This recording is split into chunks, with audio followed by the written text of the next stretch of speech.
Hey guys, welcome back to another MacGuffin's homemade old-fashioned StarCraft 2 cast, just like Mom used to make. And tonight, on Shakuras Plateau, we have a Terran vs Zerg between TSLPolt and BtNVeSpeR.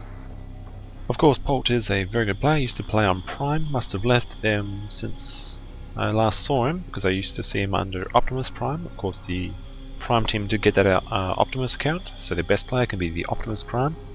So it looks like he's now on TSL. Don't know too much about Vesper, although he must be a good player if he's fighting against Polt. So should be a good game. We'll have to see what each player goes for. Looks like Polt is going down to start in his wall in now with his SCV. And fairly standard at this point of the game. He has no gas yet. Zerg player has... let's just continue to drone up, and it looks like we'll be seeing in the next few drones whether he's going for the hatch first or the speedling build. Of course, Shakuras Plateau, you usually see a lot of Zergs expanding first, or very expansion-oriented builds, and you sometimes see Terrans walling in here with a couple of barracks. That way they can either do 2 racks aggression, or just expand themselves behind the safety of those barracks. Polt is now getting his barracks, and no gas yet, so he could be getting additional barracks shortly. Vesper's scouting drone is heading across the field. And it looks like he's going to this base first, although his overlord will spot that position shortly. Of course, when your overlords are moving into this area of the base, when they're about to reveal these minerals, they start to glow a bit because they're being mined, and you can actually pull your overlord back, so they don't know that you've spotted them just yet. And Vesper did go for that hatch first. Though, since Polt's going for a gas build, Vesper should be relatively safe. And looks like his scouting drone's about to go into the base, and he will confirm that for himself. He might get a few hits off on that SCV, and he's going back for it, but ooh, the SCV ducks inside.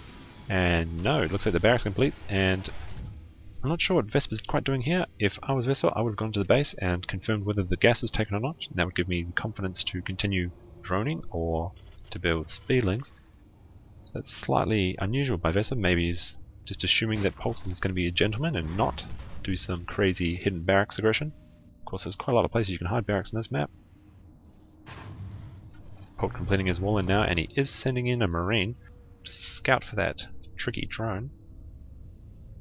Polt's SCV has now gone into the base, and ooh, looks like he's throwing down a bunker, so we're going to be having a little bit of bunker aggression.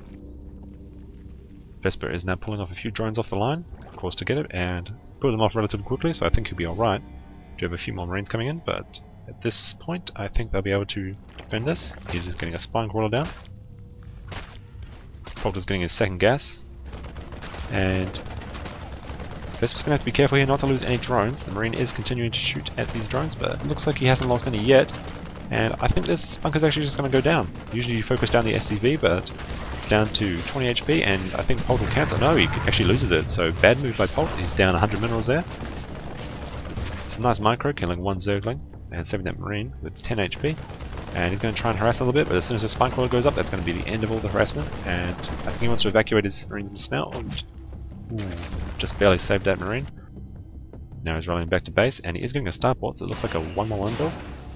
You might get a tech lab on this factory just after that Hellion to get some siege tech going. And just continuing to build supply depots at the moment. He's getting a reactor on his bunker. He might switch this. Oh, actually, looks like his barracks is flying. I mean, looks like his factory is now flying down here to complete a wall or begin the start of a wall. Usually, you see that. Usually, you see that reactor going onto the factory for Hellions or for medevacs. But oh, I see what he's doing. We have a fusion core going up, so this is actually a very strange one-base battlecruiser rush, and it's something I haven't seen in a very long time. It used to be a lot more popular. Battlecruisers used to be a bit stronger versus light units or ground units, as I recall, and repair used to be better, so you could send in a few battlecruisers with heaps of auto-repair SCVs, and it could do so much damage.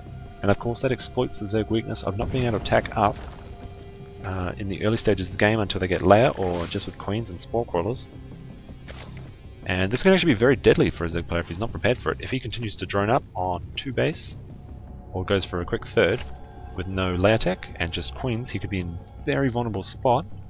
That fusion core is just about complete now, and he has the tech lab ready and waiting, so the first battlecruiser will be starting in a moment, and there it goes. Those battlecruisers are so expensive. He's going to have to use all his gas on the battlecruisers, and the only other units he'll be able to build is Hellions and Marines. This battlecruiser is costing 300 gas, 6 supply, so it's very hard to go on one base. Of course, he might be trying to show that make it look like it's on 2 base, but the Overlord is going to scout in.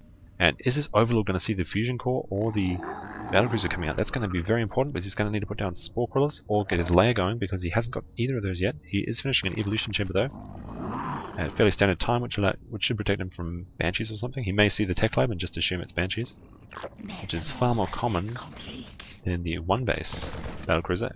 Although Polt is sending his marines in, and this Overlord is going to go down, and it's not going to scout anything except that he hasn't got an expansion yet. And of course that would be a bit of a tip that he's doing a 1 base all in. He does have his Hellions at the creep, prevent any of the creep tumors from expanding, and that also prevents any links from getting out, unless he just surrounds them and overwhelms them. Vesper is now getting a second spine crawler, and all these Zerglings go in, and they're going to surround the Hellions, and it looks like he's going to lose all those Hellions. Oh, just pulls them away. He has to be very careful here. He could, and no, he lets them get surrounded. The Marines are joining the fray though, and he is going to lose those Lings if he's not careful. The Hellion going back in, and first battlecruiser is on the field and halfway across the map, and this is going to be the big point for the battle.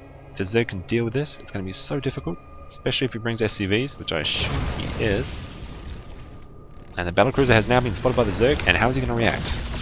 Is he going to start additional queens or get more spore crawlers? Looks like he's starting 2 spore crawlers. And this battlecruiser works in the same way as a siege tank, except the Zerglings can't affect it, and all these Zerglings are going to surround, and that's kind of a... Polt has the spine crawler on auto attack. He's not attacking these Zerglings, and that's going to be very deadly for him. Loses all his ground marines and a few of his Hellions, and those could have made the difference in this battle. Although, how's he going to deal with this battlecruiser yet? He is getting quite a few spore crawlers. He has now 2 finished,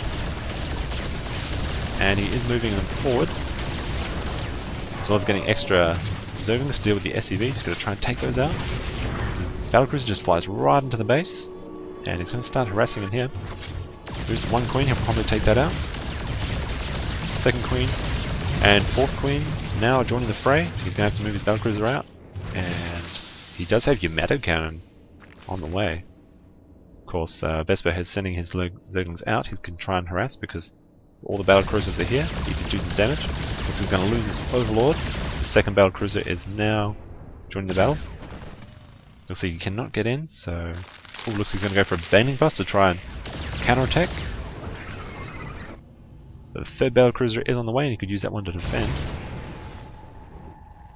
We have a lot of queens in here though, up to 5 queens, and not getting more, but he does get a layer, and he is getting a Hydralisk Den. And those queens go so quickly with these battlecruisers, and the battlecruisers have so much armor, and oh, that's kind of cool. When you get your Yamato cannon upgrade, the front of the battlecruiser opens up. Looks like he's going to lose all his queens. The spore crawler is now in range, and this one's so close to dying, but that queen's not going to take it out. And that must be so frustrating. Now as these 2 battlecruisers are going around and looping around to try and get the drones, you might want to drop a few mules, although the Zerg player did get into the base with their Baneling Bust. So he's dropped a mule there to repair his battlecruiser, and that's going to be very crucial to repair these battlecruisers up. Of course, there is quite a few Hydralisk eggs here. We have 9 eggs here, and there should be 1 in the expansion. So these Hydralisk eggs are going to hatch right under the battlecruisers, and they're going to be able to take them out pretty quickly if he doesn't repair them up. Of course, he won't be able to utilise Yamato cannon quickly enough, so it's going to cost him a lot if he's not careful. And the Hydralisks do spawn, and the battlecruisers are going down. It's 1 battlecruiser dead, and unfortunately this battlecruiser does go down as well. It's going to clinch the game for BtNVeSpeR, and unfortunately Polt's creative play doesn't work today. I would have liked to have seen it to win actually. It looks pretty cool. Anyway guys, thanks for watching, and see you next time.